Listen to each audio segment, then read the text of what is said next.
ప్రభువైన యేసుక్రీస్తు నామములో మీకు హృదయపూర్వక శుభాభివందనాలు. సామెతలు 3:6 చెబుతోంది, నీ ప్రవర్తన అంతటియందు ఆయన అధికారమునకు ఒప్పుకొనుము, అప్పుడు ఆయన నీ త్రోవలను సరాళము చెయ్యును. ప్రియులారా, జీవితయాత్రలో కొన్ని క్షణాలుంటాయి. ముందుకు సాగలేక, వెనుకకు తిరగలేక, మధ్యలోనే నిలిచిపోవాల్సొచ్చే సమయాలవి. మనసు అలిసిపోతుంది, ప్రార్థన కూడా భారమైపోతుంది. ఇంకెంతవరకు ప్రభూ అని అడిగే స్థితి వస్తుంది. అలాంటి వేళ మన సహాయం మనుష్యుల దగ్గర నుండి కాదు, మన సహాయం పరలోకం నుండి వస్తుంది.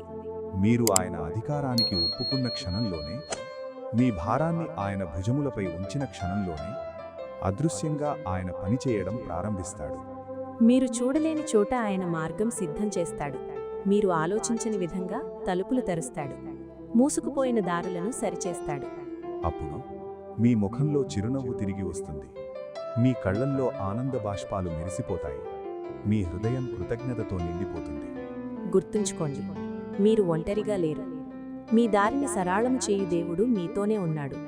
ఈరోజు మీ జీవితం అంతటినీ ఆయనకు అప్పగించండి.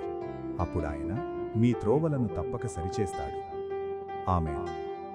అట్టి కృప దేవుడు మీకు దయచేయునుగాక. దేవుడు మిమ్మల్ని దీవించునుగాక.